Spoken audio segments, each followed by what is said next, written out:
Two.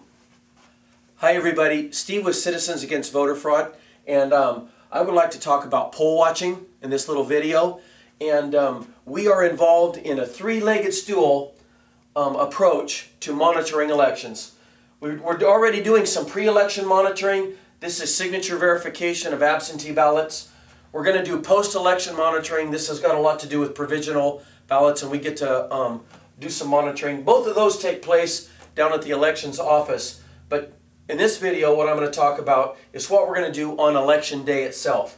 And that is probably where we need the most volunteers and where it's not too late if you would like to join us. We need poll watchers, and that takes place on just election day. These other two things can go on for weeks sometimes, but we need some poll watchers, and we've already got a lot of them trained. But if you're watching this video and you're not doing anything on election day on November 2nd, we need you and your community needs you, wherever you're at. Poll watching is not that difficult. It really just needs somebody who's committed, show up early, and stay there. So it might take a long time.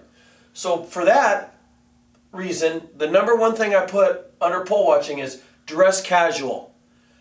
Just wear tennis shoes and a t-shirt or jeans or slacks. Don't get crazy.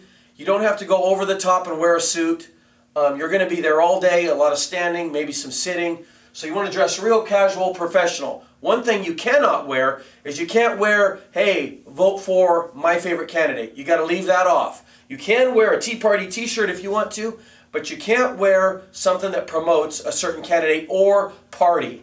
Okay, so that's the way to dress for that day. But then your job there is to observe and to take notes. Really, you don't get to talk that much. You don't get to interact that much with the person coming up to vote. You don't get to interact with them, ask them who they are, none of that.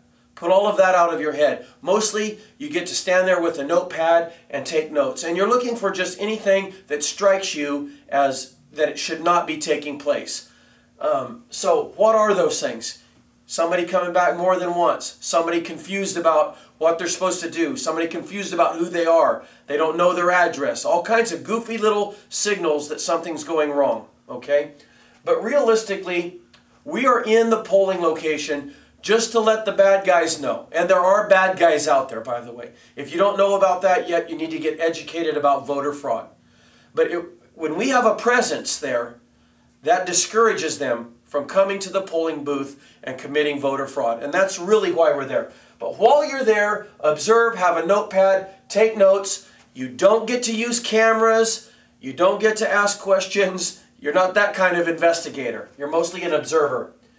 If you see something that goes really bizarre, call for help. At Citizens Against Voter Fraud, we have a little hotline that we are passing out to our, I'm not going to put it on the board right now, but we have a hotline that we are passing out to our poll watchers. If you're in another community, you might need to develop a hotline so that if somebody sees something crazy, they don't have to leave that polling location. They call for reinforcements, they call for help. Somebody goes and reports what's going on to the elections department, or in our group, we've got some retired law enforcement, some lawyers that are working with us in case something really crazy happens. So dress casual, professional, casual, observe, take notes, be kind, and don't be abrasive. If you are, you're going to get tossed on your keister. And the bad guys will look to charge you with suppressing the vote. So the best way around that is just to be pleasant all day long. At Citizens Against Voter Fraud, our motto is free and fair elections. We're not out to crucify any one party. We are nonpartisan. We are not going after any certain type of person. We are out to make sure that in the United States of America, every person gets to vote and vote one time.